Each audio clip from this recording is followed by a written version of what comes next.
Kaltas ng kaltas, buwis ng buwis, wala pang napapanagot. Anong dahilan para magbayad tayo ng buwis?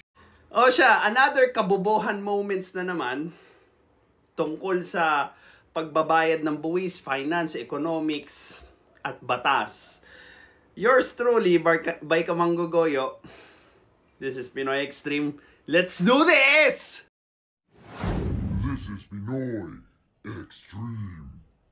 Mga boss, nag-file tayo ng panukalang batas na magsususpinde sa pagkakaltas ng buwis o tax sa sahod ng mga manggagawa sa loob ng 3 buwan. Ito yung House Bill number 6205 o yung National 3-Month Tax Holiday Bill na ifinail natin noong nakaraang araw. Dito sa House Bill number 6205 mga boss, pag naging batas yan, yung lahat ng sahod ng mga manggagawa makukuha nating buong buo. 100% walang income tax deduction. Ito na naman yung isa sa mga panukalang batas niya na hindi pinag-isipan. Pabida lang, kumbaga. 'Di ba? Paano lang, pabravado lang. Pero hindi niya naman alam kung ano yung epekto nun sa bansa natin. Ito, Eli San Fernando, makinig kang maigi, Kamanggogoyo. Walang problema sa taxation. Okay? May problema doon sa paggamit nung tax. At sino? Okay? Sino yung gumagawa ng batas at nag-allocate ng taxes ng Pilipino? Di ba kayo dyan?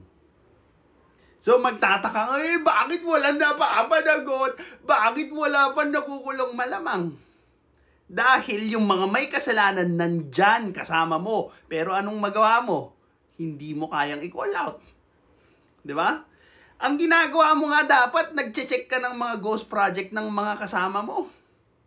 Oh, i-call out mo yung mga sarili mong kasama dyan because sila yung dahilan kung bakit tayo nandito sa sitwasyon na to.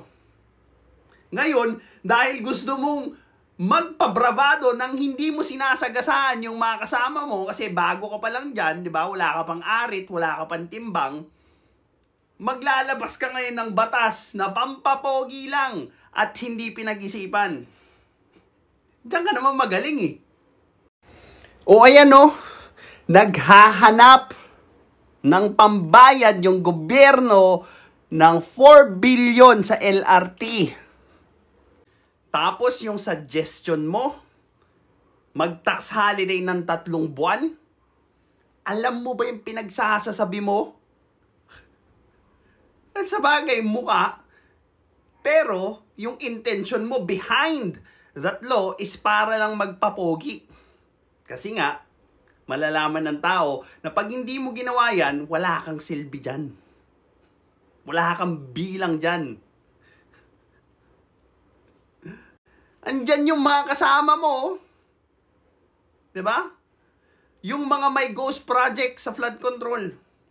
Yung mga may project na unsatisfactory, na substandard. Andyan lahat sila. Ba't hindi mo ma-call out? Kasi nga, wala kang balls to do it.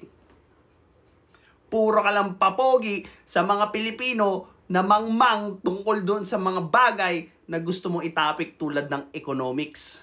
Kaya dalang-dala sila sa'yo pag sinasabi mo na, tanggalin ang provincial rate, itaas ang minimum wage. Boto sila sa'yo kasi nga wala silang alam kung ano yung epekto nung gusto mo mangyari. And you know what you will do if ever this shit comes to worse? Sisisiin mo lang naman yung iba eh. You will never take accountability for the effect of what you are going to suggest or yung batas na ipapasa mo. 'Di ba?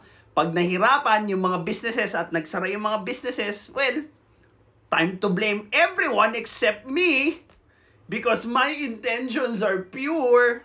'Di ba? Ganyan naman parati yan. Basang-basa na yan. Kaya sabi ko sa inyo, kung gusto nyong makita yung mga motive behind these kinds of politicians, you need to improve yourself. Kasi mas tumutuso na yung mga politiko, kagaya nito ni Kamanggogoyo, kung paano nila uutuin or tatangahin yung mga Pilipino para makakuha lang sila ng boto. This is Pinoy Extreme. Have a good day.